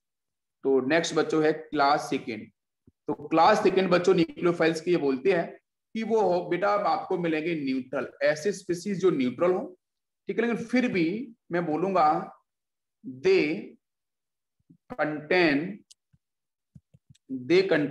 Lone pairs, they contain loan pair of electrons. Neutral होंगे बट उनके पास चार्ज नहीं होगा, नेगेटिव चार्ज नहीं होने वाला, न्यूट्रल हो गए और उनके पास बच्चों प्रेजेंट होगा लोन पेयर ऑफ इलेक्ट्रॉन। सभी को समझ में आ रहा है? क्लियर है यहाँ तक सभी को? जैसे एग्जांपल बात करते हैं, एग्जांपल समझ में आएगा आपको। एग्जांपल देखो बच्चों, जैसे आपका वाटर मॉलिक्यूल इंपॉर्टेंट, ठीक है, जैसे आपका H2S, ठीक है, जैसे आपका अमोनिया, ठीक है, लोन पेयर्स, जैसे आपका 1 डिग्री अमाइन, ठीक है, RNH2, जैसे बच्चों आपका R3N, इसके पास भी लोन पेयर्स होगा। और ले सकते हैं R2NH, second degree, third degree, ठीक है, जैसे आपका यहाँ पे PH3, ठीक है, लोन पेयर्स। नेक्स्ट बच्चों बात करें फास्फोरस के साथ प्रेजेंट होगा अगर आपका मिथाइल, 3 मिथाइल हो सकता है, कोई इश्यू नहीं है। फास्फोरस के साथ बच्चों लोन पेयर्स है, यहाँ पे आपका एक हाइड्रोजन हो, ठीक है, और बाकी आपके यहाँ पे 2 मिथाइल लगे हो सकते हैं, ठीक है। और मैं बात करूं फास्फोरस के साथ बच्चों यहाँ पे एक हाइड्रोजन, 2 हाइड्रोजन, एक मिथाइल हो सकता है, ये ठीक है। ये सारे के सारे बच्चों न्यूक्लियोफाइल्स हम लोग डिस्कस कर रहे हैं, समझ में आ रहा है सभी को? नेक्स्ट बच्चों बात कर सकते हैं तो ROH, एल्कोहल कहीं लिया नहीं है, इसके पास बेटा यहाँ पे ऑक्सीजन के पास लोन पेयर्स, यहाँ पे इनके पास लोन पेयर्स। नेक्स्ट बच्चों ईथर वाला केस ROR, ठीक है, ये भी इसी कैटेगरी में आपको मिलेगा। तो ये कुछ कॉमन एग्जांपल्स हैं, ये बच्चों सारे के सारे न्यूट्रल स्पीसीज हैं, लेकिन उनके पास लोन पेयर्स प्रेजेंट होगा, तो जिसकी वजह से बच्चों इट विल वर्क एज, यहाँ लोन पेयर्स होंगे बच्चों 2 लोन पेयर्स, यहाँ भी 2 लोन पेयर्स, तो ये सारे के सारे स्पीसीज बच्चों work as a second class या सेकेंड लेयर की, सेकेंड क्लास के आपके न्यूक्लियोफाइल्स बोले जाएंगे। क्या सभी को समझ में आ रहा है? यस। इसके बाद बात करेंगे क्लास थर्ड। तो क्लास थर्ड लेवल के जो आपके न्यूक्लियोफाइल्स हैं वो कौन कौन से? तो मैं लिखूंगा बच्चों यहाँ पे do not have lone pair of electrons, उनके पास लोन पेयर ऑफ इलेक्ट्रॉन्स नहीं होंगे, लेकिन वो क्या करेंगे, लेकिन क्लास थर्ड स्पीसीज या nucleophiles are pi electrons donors, this is very important. Pi electrons donors होंगे, लोन पेयर्स नहीं होगा लेकिन पाई इलेक्ट्रॉन्स डोनर्स होंगे, वेरी इंपॉर्टेंट। जैसे बच्चों जबरदस्त एग्जांपल है बेंजीन आपको पता है बहुत अच्छे से, बहुत ही तगड़ी इस पे इलेक्ट्रॉन डेंसिटी बच्चों होती है, ठीक है, बेंजीन हो गया। उसके साथ आपका यहाँ पे हो गया बच्चों आपका, इसी के साथ फिनॉल हम ले सकते हैं, this is also a case. और इसके साथ बच्चों हम लोग ले सकते हैं यहाँ पे एल्कीन, समझो ध्यान से, एल्कीन वाला केस ले सकते हैं बच्चों। हम लोग यहाँ पे टॉलिन ले सकते हैं, समझ लो ध्यान से, ठीक है। यहाँ पे हम लोग एनिलीन ले सकते हैं, ठीक है। तो जो जनरल केस है वो मैंने कर दिया यहाँ पे आपको एक्सप्लेन, ठीक है। तो इस तरीके से आप देख सकते हो हर जगह बच्चों क्या दिख रहा है, ऑक्टेट आपके कंप्लीट है सभी के सभी। दूसरा यहाँ पे लोन पेयर ऑफ इलेक्ट्रॉन्स आपका देखो बेंजीन रिंग के अंदर कहीं भी लोन इलेक्ट्रॉन्स प्रेजेंट नहीं है बिल्कुल, बट यहाँ पे क्लास थर्ड वाले पाई इलेक्ट्रॉन्स डोनर्स होते हैं, ठीक है। पाई इलेक्ट्रॉन डोनर्स होंगे तो बच्चों perfectly work as a nucleophile.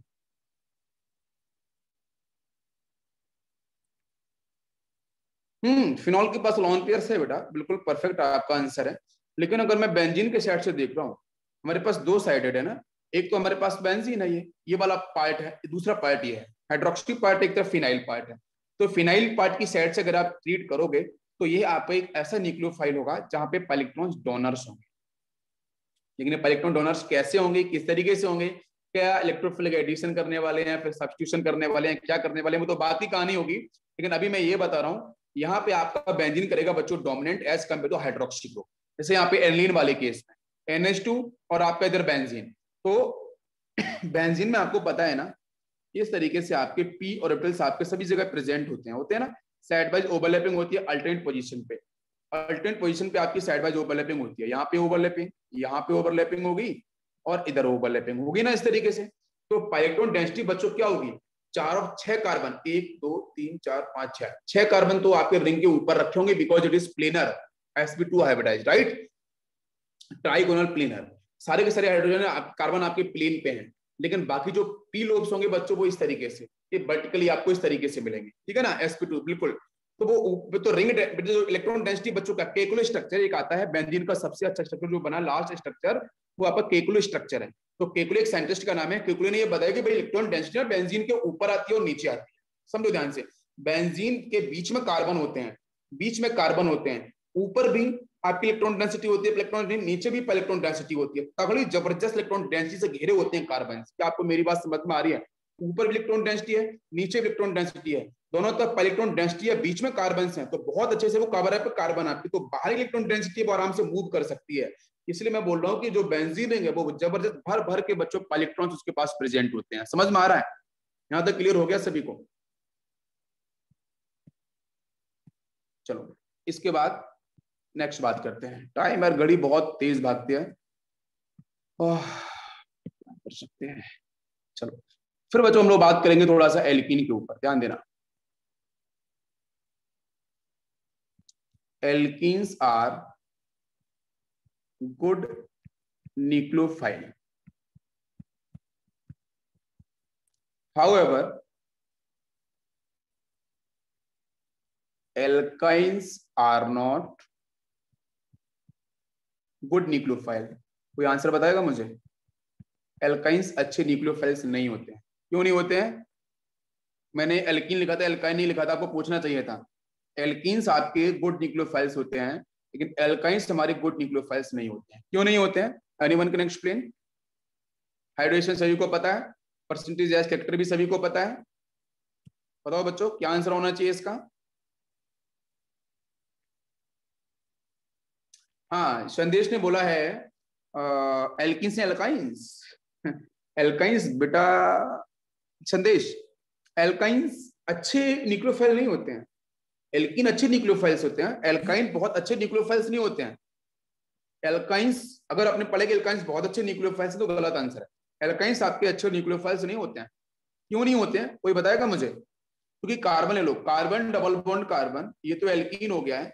Alkyne आपका कार्बन ट्रिपल बॉन्ड कार्बन होगा ना ये। इसमें ये कार्बन कैसा है? sp hybridised.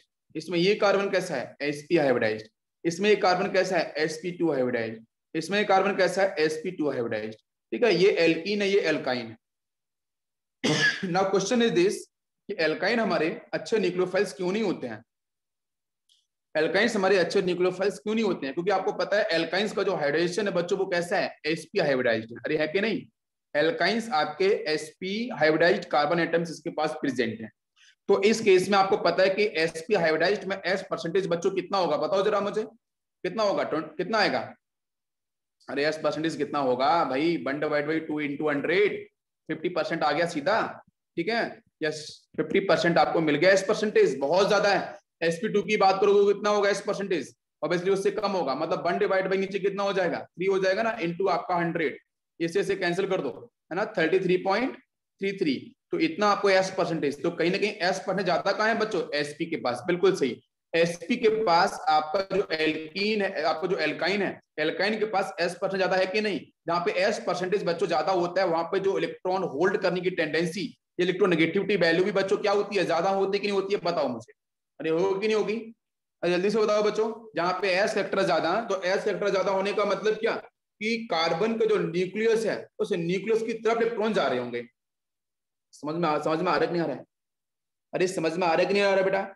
जब मुझे ये बताओ double bond triple bond, bond distance किसके ज्यादा? ट्रिपल बॉन्ड की बॉन्ड डिस्टेंस ज्यादा होगी। ठीक, उसके पीछे रीजन भी यही है कि एस परसेंटेज ज्यादा है, तो जिस एटम के साथ एस परसेंटेज ज्यादा होता है बच्चों, वहां पे जो आपके बीच के जो भी शेयर्ड पेयर्ड इलेक्ट्रॉन्स है वो आपके न्यूक्लियस से काफी क्लोज है। भाई एस की वैल्यू ज्यादा है, एस सबसेल की प्रेजेंस ज्यादा है, वो डोमिनेंसी कर रही है ना, S too much close to the nucleus.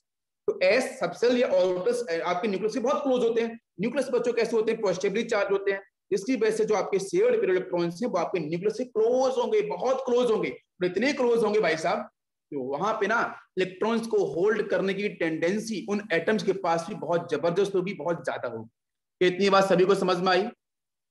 इतनी बात सभी क्लियर है? बीच में डिस्टर्बेंस मत करो, मैं क्लास के बाद परमानेंट निकाल सकता हूँ, ठीक है? तो यहाँ बच्चों आप समझ सकते हो, बीच में डिस्टर्बेंस मत करो, कॉन्सेप्ट चल रहा है, बाकी को पढ़ने दो, ये डॉट लगाने की जरूरत नहीं है बेटा, ठीक है? हाँ, तो यहाँ पे एस परसेंटेज की वैल्यू आपकी ज्यादा हो रही है, तो यहाँ पे आपका ये जो इलेक्ट्रॉन होल्ड करने की टेंडेंसी है, फिर जो इलेक्ट्रोनेगेटिविटी की अगर मैं बात करूं, वो भी बच्चों क्या होगी? वो भी आपकी क्या होगी? बहुत ज्यादा होगी। क्या सभी को बात क्लियर है? परफेक्ट, यहां तक समझ में आ गया? संदेश यहां तक क्लियर हो गया? तो मैं लिख सकता हूं यहाँ पे जिसकी वजह से जो sp हाइब्रिडाइज्ड है, जो एल्काइन है, वो अच्छे न्यूक्लियोफाइल नहीं हो सकते हैं। हो सकते हैं क्या? नहीं हो सकते हैं, बिल्कुल। तो मैं लिखूंगा यहाँ पे both nucleophile and base are electron pair donor. हम बेस की बात कर रहे हैं, न्यूक्लियोफाइल इलेक्ट्रॉन पेयर डोनर्स, ठीक है? क्लियर है सभी को यहां तक? यहां तक सभी क्लियर है? चाहे आपके न्यूक्लियोफाइल हो, चाहे आप यहाँ पे बेस हो, दोनों के दोनों इलेक्ट्रॉन रिच होते हैं, इलेक्ट्रॉन पेयर आपकी डोनर्स होते हैं। तो इसी चीज को समझने के लिए यहाँ पे बच्चों टर्म आएगा आपका बेसिसिटी, एक टर्म आएगा आपका बेसिसिटी, और एक टर्म आएगा आपका न्यूक्लियोफिलिसिटी। सॉल्वेंट कल हो चुके हैं, बेसिसिटी और बच्चों न्यूक्लियोफिलिसिटी। तो बेसिसिटी को हम लोग समझते हैं पहले पॉइंट, व्हाट इज बेसिसिटी? तो बेसिसिटी का मतलब बच्चों जो क्या लिखता हूं मैं, ability of base to donate electrons को डोनेट करने की एबिलिटी किसी बेस की, उसको बोलते हैं हम लोग। अब इसको और समझ लो बच्चों सही से, है क्या, थोड़ा डिफरेंस समझ लो। सीन कुछ यूं है कि अगर बच्चों यहाँ पे हमारे पास OH माइनस है, सेम OH माइनस है, अगर इस OH माइनस के सामने बच्चों आता है H+ आयन डेफिशिएंट, तो उस केस में अगर बच्चों किसी भी इलेक्ट्रॉन रिच स्पीसीज के सामने अगर H+ आयन आता है as electrophilic species, electrophilic centre, then we will called बच्चों basicity term. OH minus basicity, base की तरफ वर्क करेगा, OH minus will work as a base. और यहीं पे बच्चों अगर OH माइनस के सामने आता है बेटा carbon, important point is carbon. अगर बच्चों कार्बन आता है, उसके पास पॉजिटिव चार्ज है, अगर वहां पे यही सेम OH माइनस अगर अटैक कर रहा है, तो बेटा इसको हम बेसिसिटी नहीं बोलने वाले हैं, बेस नहीं बोलने वाले हैं OH माइनस को। तो उस केस में OH minus will work as a nucleophile. तो यहाँ पे एक मैं टर्म यूज करूंगा कि बच्चों यहाँ पे क्या होगा, न्यूक्लियोफिलिसिटी।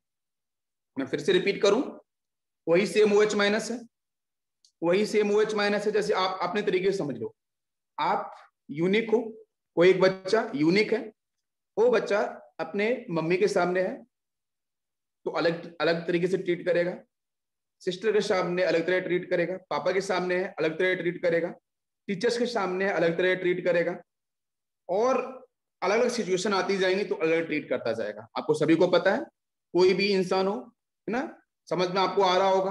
तो चीज तो वही एक ही है, you are the unique, you are the right only one person, ठीक है? आपके सामने सिचुएशन कैसी आ रही है?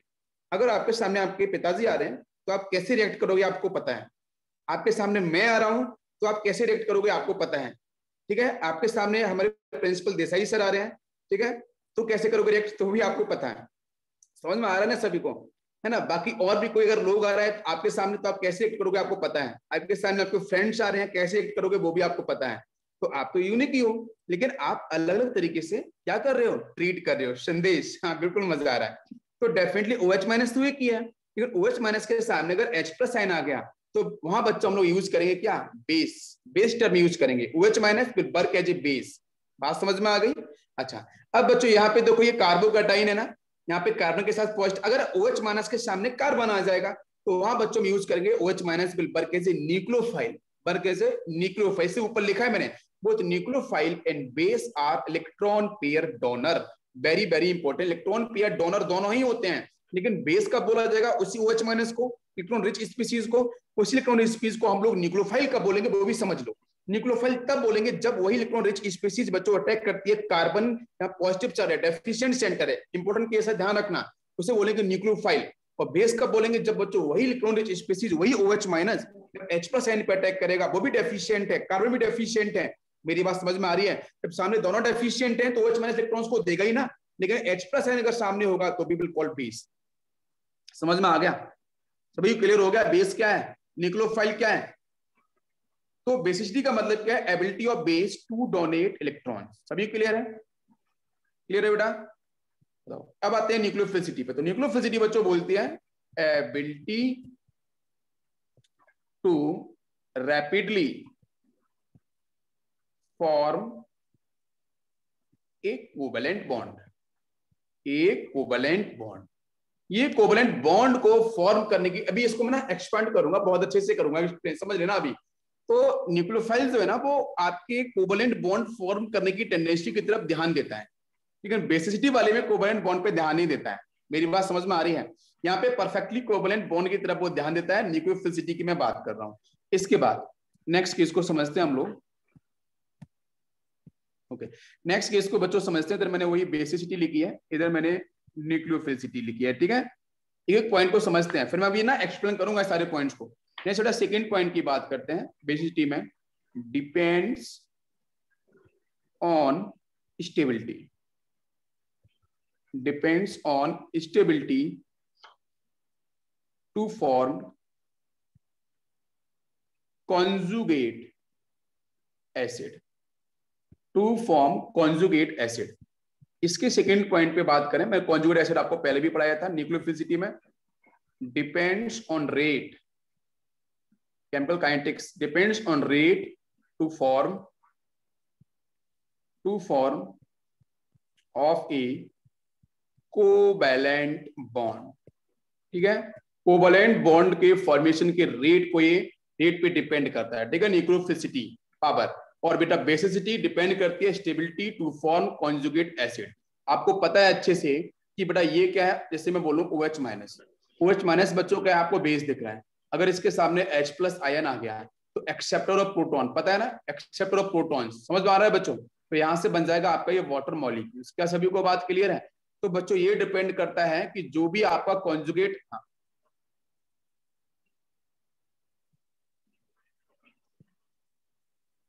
कॉन्जुगेट एसिड की स्टेबिलिटी, बिल्कुल रोहित, हाँ। तो कॉन्जुगेट एसिड की स्टेबिलिटी है, उस पे ये जो बेसिसिटी प्रॉपर्टी है वो डिपेंड करती है, ठीक है। इतनी बात क्लियर हो गई है। नेक्स्ट पॉइंट बेसिसिटी, इधर आपका न्यूक्लियोफिलिसिटी।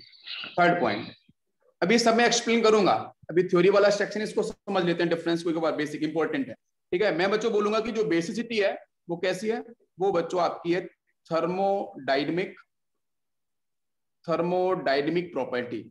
ये आपकी थर्मोडायनेमिक प्रॉपर्टी है। और इसकी बच्चों बात करते हैं, मैंने बोला था रेट, रेट मैंने वर्ड यूज किया न्यूक्लियोफिलिसिटी में, केमिकल बॉन्ड वो आपका कोवेलेंट बॉन्ड बनाने के लिए। तो बच्चों ये होती है काइनेटिक, ठीक है, काइनेटिक प्रॉपर्टी। ये होती है बच्चों काइनेटिक प्रॉपर्टी, ये होती है थर्मोडायनेमिक प्रॉपर्टी। नेक्स्ट, किसी बच्चे का माइक ऑन है, अनुरुद्ध, फिर माइक को यार प्लीज बंद करो, ठीक है। इसके बाद देखते हैं बच्चों नेक्स्ट पॉइंट, यहां पे आता है नॉन डायरेक्शनल बेसिसिटी में, नॉन डायरेक्शनल प्रॉपर्टी। ये नॉन डायरेक्शनल प्रॉपर्टी होती है। इसकी बच्चों अगर बात करते हैं थर्ड बार 4, ये होती है आपकी डायरेक्शनल प्रॉपर्टी।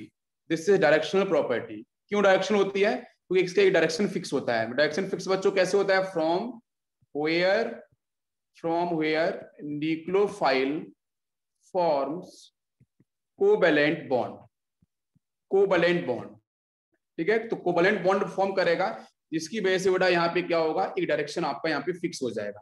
सभी को समझ में आ रहा है यहाँ तक? बताओ सभी बच्चों को क्लियर हो रहा है कि नहीं हो रहा है?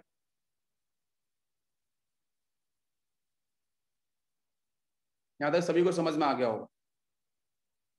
किसी को कुछ डाउट है तो आप पूछ सकते हो बीच में। किसी बच्चों को कुछ डाउट है? नहीं है, ठीक है। अब यहाँ पे न्यूक्लियोफिलिसिटी को मैं थोड़ा सा और भी यहाँ पे एक्सप्लेन कर सकता हूँ। देखो न्यूक्लियोफिलिसिटी और जो आपकी बेसिसिटी थी, न्यूक्लियोफिलिसिटी में था आपका बेटा, मैं बोल सकता हूँ काइनेटिकली कंट्रोल्ड, काइनेटिकली कंट्रोल्ड। और ये था आपका बेसिसिटी, आपका था थर्मोडायनेमिकली कंट्रोल्ड, ठीक है, थर्मोडायनेमिकली कंट्रोल्ड। तो काइनेटिक कंट्रोल का मतलब आपके स्पीड के ऊपर है। स्पीड मतलब केमिकल काइनेटिक्स की बात कर रहे हैं। तो अगर आपकी अटैकिंग स्पीसीज, ध्यान दो, अगर आपकी अटैकिंग जो स्पीड अगर बच्चों हाई होती है, ठीक है, तो उस इलेक्ट्रॉन रिच स्पीसीज की, तो उसको बेटा हम जनरली कॉल कर लेते हैं कि वो स्ट्रॉन्ग न्यूक्लियोफाइल होगा। और अगर बेटा अटैकिंग स्पीड जो है उस इलेक्ट्रॉन रिच स्पीसीज की, अगर वो स्पीड बच्चों लो है, मैं स्पीड क्यों टर्म यूज कर रहा हूं, बिकॉज बच्चों केमिकली काइनेटिकली कंट्रोल्ड प्रोडक्ट यहाँ पे आपका डिफाइन करता है। तो काइनेटिक का मतलब बच्चों रेट है ना, रेट ऑफ रिएक्शन से है। अगर रेट बच्चों स्लो होगा तो उसको हम लोग बोलेंगे यहाँ पे वीक न्यूक्लियोफाइल। अगर रेट बच्चों स्ट्रांग होगा तो उसको बोलेंगे हम लोग, या फास्ट होगा उससे हम लोग बोलेंगे स्ट्रांग न्यूक्लियोफाइल। ये भी एक समझने का तरीका है। समझ में आ रहा है सभी को? श्रद्धा, ओके। ये ओबेसिटी बच्चों थर्मोडायनेमिकली कंट्रोल्ड होती है। तो यहां पे मैं डिफाइन कर सकता हूं इस तरीके से, how much fast accept hydrogen ion and form stable product, ठीक है। यह आपका थर्मोडायनेमिकली कंट्रोल, ठीक है। तो दोनों में आपको डिफरेंस समझ में आ रहा होगा। न्यूक्लियोफिलिसिटी में हमने काइनेटिकली वर्ड यूज किया था, उसके बेस पे मैंने डिफाइन किया है कहां पे स्पीड आपकी स्लो, कहां पे आपकी स्पीड किस तरीके से फास्ट। इसके बाद नेक्स्ट समझते हैं। और देखो बच्चों यहाँ पे वही न्यूक्लियोफाइल, यहाँ पे आपकी बेसिसिटी वाला टर्म। तो न्यूक्लियोफिलिसिटी की अगर बात करते हैं तो बच्चों स्टेरिक हिंड्रेंस पे थोड़ा डिस्कस करते हैं, ठीक है। अगर बच्चों स्टेरिक हिंड्रेंस मतलब बल्कीनेस, रुकावट जितनी ज्यादा होगी तो बेटा वहां पे न्यूक्लियोफाइल का जो अटैक है वो उतना ही कम होगा। जैसे यहां समझो, जैसे बच्चों यहाँ सामने से आया OH माइनस, यहाँ पे आया OH माइनस, इसके सामने बच्चों यहाँ पे प्रेजेंट है क्लोरीन, यहाँ पे आपका CH3, ये आपका यहाँ पे CH3, एक CH3 यहाँ पे। ध्यान देना इलेक्ट्रॉन डेंसिटी बच्चों किधर से किधर मूव करेगी, टुवार्ड्स क्लोरीन। तो यहाँ पे डेल माइनस होगा, यहाँ पे डेल प्लस होगा। लेकिन बच्चों तीन बड़े बड़े बल्कि ग्रुप हैं, जिसकी वजह से बच्चों जो OH माइनस से वो अटैक करना चाहिए था आपके इस कार्बन के ऊपर, है ना। न्यूक्लियोफिलिसिटी का मतलब OH माइनस का अटैक आपके किसके ऊपर, उसके बाद अटैक आपके कार्बन प्लस के ऊपर। तो नाउ क्वेश्चन इज दिस कि अगर बच्चों यहाँ पे क्या अटैक हो सकता है पॉसिबल, मुझे बताओ। बिल्कुल नहीं होने वाला। क्यों? क्योंकि बच्चों सिंगल बॉन्ड जो है ना CH3 वो आपस में घूमते रहते, रोटेट करते हैं सिंगल बॉन्ड के क्रॉस। तो जिसकी वजह से बेटा आराम से न्यूक्लियोफाइल अटैक नहीं करने वाला है, OH माइनस अटैक नहीं कर सकता। तो अटैक नहीं करेगा, तो ये ध्यान रखना पड़ेगा कि न्यूक्लियोफिलिसिटी बेटा आपकी डिक्रीज करती है अगर आपकी बल्कीनेस स्टेरिक हिंड्रेंस बच्चों करती है इंक्रीज, क्योंकि अटैक ही नहीं होगा। लेकिन बच्चों बेसिसिटी वाले कॉन्सेप्ट में ऐसा कुछ भी नहीं है, क्योंकि बेसिसिटी के अंदर बच्चों क्या होता है, मैं लिखता हूं पे, steric hindrance have no effect, कोई भी इफेक्ट शो नहीं करता है ऑन बेसिसिटी, ठीक है। तो बेसिसिटी के ऊपर स्टेरिक हिंड्रेंस का कोई भी इफेक्ट नहीं होता है, ठीक है। बिकॉज क्योंकि बच्चों आपको पता है यहाँ पे जो बेस है वो बच्चों कहां पे अटैक करता है, वो इलेक्ट्रॉन रिच बच्चों कहां अटैक करती है, आपके H+ आयन पे अटैक करती है। सभी को समझ में आ रहा है? यहाँ बल्कीनेस होने का कोई चांस ही नहीं है। समझ में आ रहा है सभी को? तो यहाँ पे बल्कीनेस होने का कोई चांस ही नहीं है। तो यहाँ पे सिंपल सी बच्चों रिएक्शन कौन सी होती है, आपको पता भी है कि भाई एसिड बेस्ड रिएक्शन ही होने वाली है, यहाँ पे न्यूट्रलाइजेशन रिएक्शन ही होने वाली है, बाकी और कोई सी रिएक्शन आपको देखने को नहीं मिलने वाली है। बिकॉज बेसिसिटी में होता क्या है, OH माइनस का अटैक H+ आयन पे, और न्यूक्लियोफिलिसिटी में क्या होता है, OH माइनस का अटैक होता है आपके कार्बन पॉजिटिव के ऊपर। तो बल्कीनेस ज्यादा होगी तो न्यूक्लियोफिलिसिटी आपकी डिक्रीज करेगी। इतनी बात सभी को क्लियर हो रही है? सभी बच्चों को समझ में आ गई है? बताओ जल्दी से।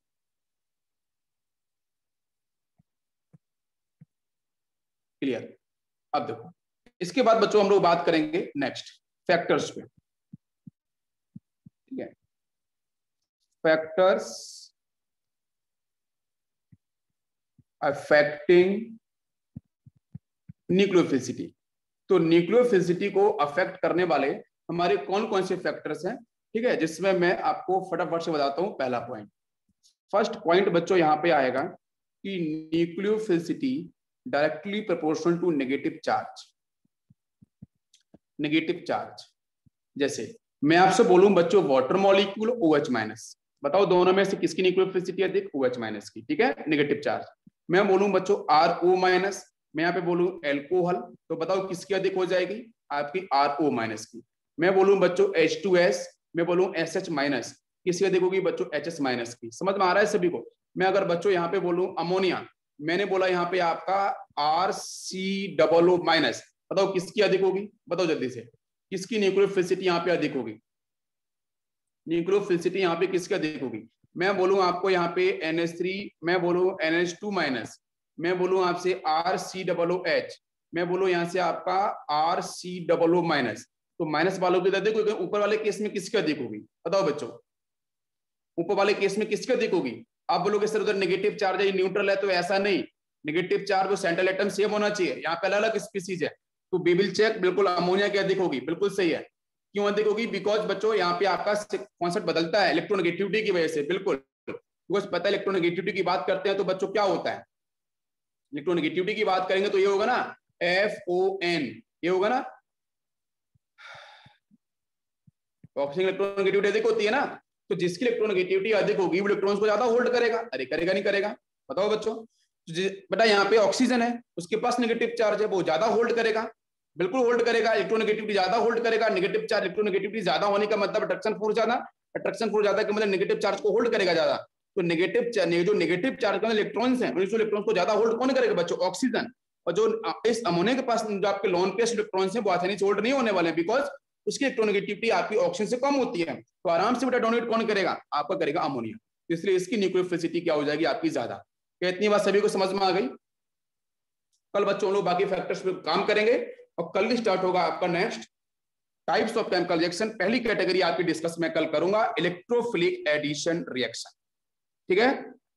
कल ये पूरे फैक्टर्स खत्म करूंगा मैं, फिर मैं बात करूंगा आपकी इलेक्ट्रोफिलिक एडिशन रिएक्शन कल से आपकी स्टार्ट हो जाएगी, ठीक है। बिल्कुल बराबर हम लोग स्पीड पे चल रहे हैं, बराबर अपनी स्पीड पे चल रहे हैं। लेक्चर बेटा बिल्कुल करेक्ट है, आप टाइम से ज्वाइन हो जाया करो। Thank you.